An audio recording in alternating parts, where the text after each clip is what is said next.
الحمد للہ الذی ہدانا سواء الطریق۔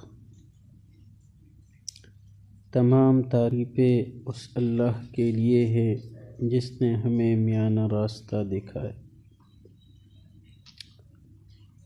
قولہ الحمد للہ افتتح کتابہ بحمد اللہ بعد التسمیۃ اتباعا بخیر الکلام و اقتداء بحدیث خیر الانام علیہ وعلی آلہ الصلاۃ والسلام۔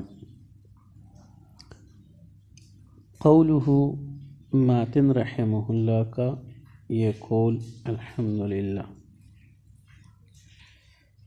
افتتح کتابہ، ماتن رحمہ اللہ نے اپنے کتاب کی افتتاح کی بحمد اللہ، اللہ کے حمد کے ساتھ، بعد التسمیۃ، تسمیے کے بعد، اتباعا بخیر الکلام، کلام بہترین کلام کی اتباع کرتے ہوئے، و اقتداء بحدیث خیر الانام، اور مخلوقات میں سے بہترین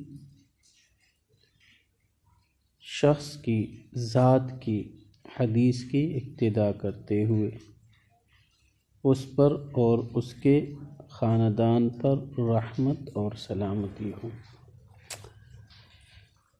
تو یہاں سے ماتن رحمہ اللہ، شارح رحمہ اللہ ماتن رحمہ اللہ کے قول کی تشریح بیان فرما رہے۔ تو سب سے پہلے تو قولہ، یہ ہا ضمیر، قولہ میں جو ہو یعنی ہا ضمیر ہے، اس کا مرجع کیا ہے؟ کیونکہ عام طور پر اس پر ایک اعتراض وارد ہوتا ہے، اور اعتراض یہ ہے کہ ضمیر کے لیے مرجع کا ماقبل میں ذکر ہونا ضروری ہے، چاہے لفظاً ہو یا حکماً ہو۔ تو یہاں پر ضمیر کا مرجع ذکر نہیں ہے، تو دیکھو اس کا آسان سا جواب ہے کہ ہر قول کے لیے قائل کا ہونا ضروری ہے، قول بغیر قائل کا نہیں ہوتا۔ تو لہذا جب ہر قول کے لیے قائل کا ہونا ضروری ہے تو یہاں پر قائل اگرچہ لفظوں میں نہیں ہے لیکن مانن اس کا ذکر ہے، لہذا یہ اعتراض وارد نہیں ہو رہا، اور وہ قائل خود ماتن رحمہ اللہ ہے۔ اس کی سمجھ میں آئی؟ اس کے بعد ماتن نے، شارح نے، افتتح کتابہ، ماتن رحمہ اللہ نے اپنے کتاب کو کھولا، افتتح کا لفظ استعمال کیا، افتتح یعنی اپنے کتاب کو کھولا۔ تو دیکھو یہاں سے عام طور پر جس بات کی طرف اشارہ کر رہا ہے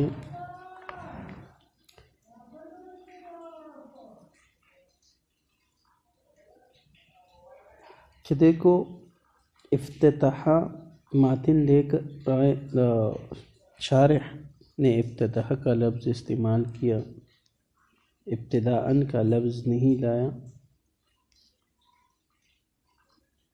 اور یہ اس لیے کہ اصل میں دروازہ مقاصد کے دروازے کھولنے میں افتتاح، یہ تسمیہ اور تحمید بمنزلہ ان دروازوں کے لیے چابی ہے۔ تو ماتن نے ابتداءً کا لفظ اس لیے ذکر نہیں کیا افتتاح کا کہ یہاں سے شارح رحمہ اللہ اس بات کی طرف اشارہ کر رہے ہیں کہ افتتاح یہ چابیاں ہیں، اور افتتاح یعنی حمد اور تسمیہ یہ چابیاں ہیں اپنے مقاصد پورا کرنے کے لیے۔ اس کے ذریعے سے جو مقاصد بند ہوتے ہیں وہ کھولے جاتے ہیں، تو اس لیے لفظ افتتاح کا ذکر کیا۔ سمجھ میں آیا؟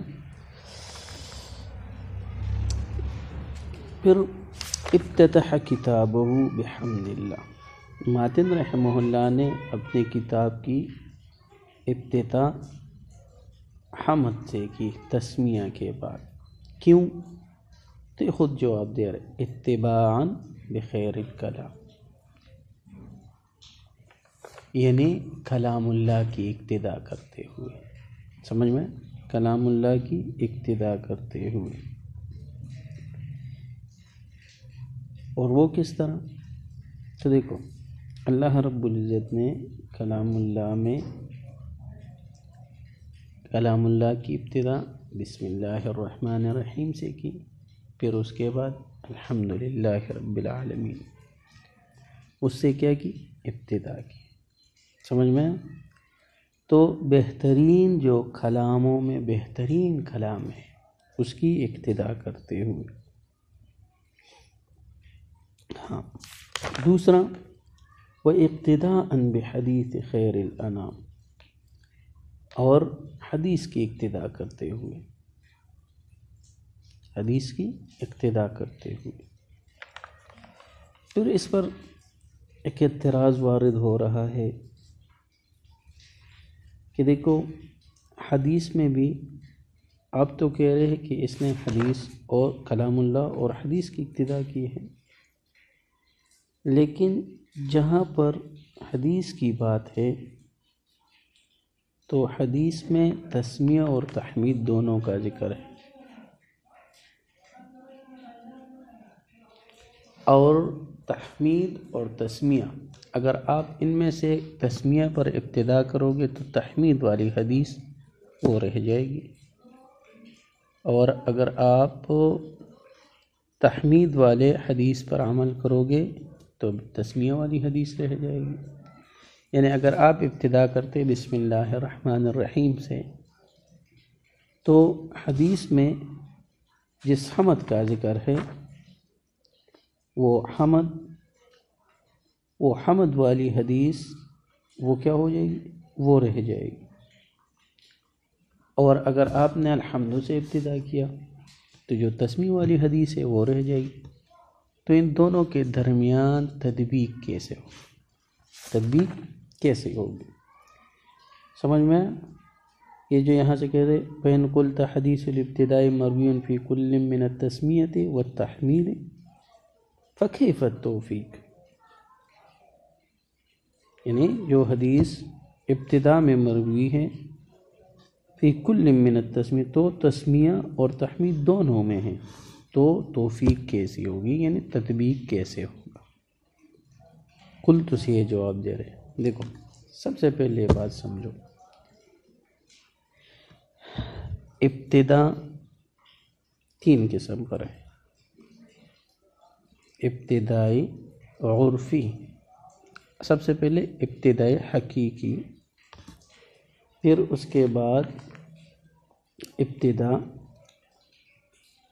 ابتدائی عرفی ہے،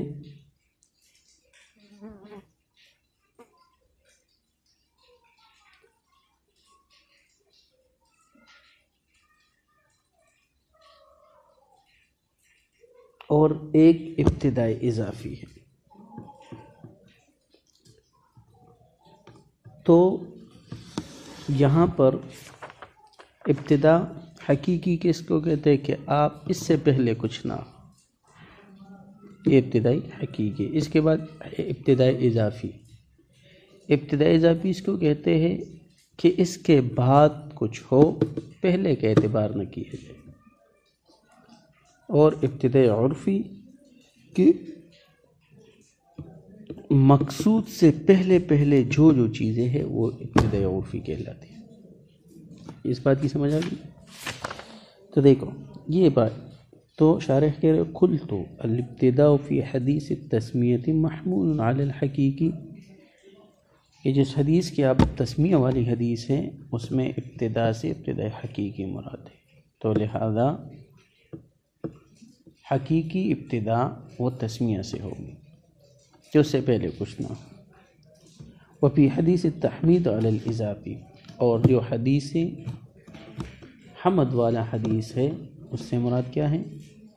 اضافی مراد ہے، یعنی پہلے کو نہ دیکھو اس کے بعد کچھ ہو، سمجھا؟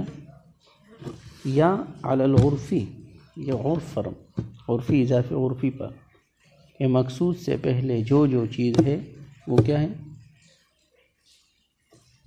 جو مقصود سے پہلے جو چیز ہے وہ ابتدا ہے۔ یا دوسرا جواب دے او فی کلیہما علی العرفی، یہ دونوں عرفی پر اس کا حمل ہے، یعنی ان دونوں سے مراد عرفی ہے، بس مقصود سے پہلے جو چیز ہے، آپ خواہ تسمیوں کو پہلے کرو یا تحمید کو پہلے کرو، لیکن مراد حدیث سے مراد ہر کام بس اللہ کے نام سے شروع کرنا، تو عرفی مراد ہے۔ اس کا سمجھ آ گیا؟ یہاں تک کافی ہے۔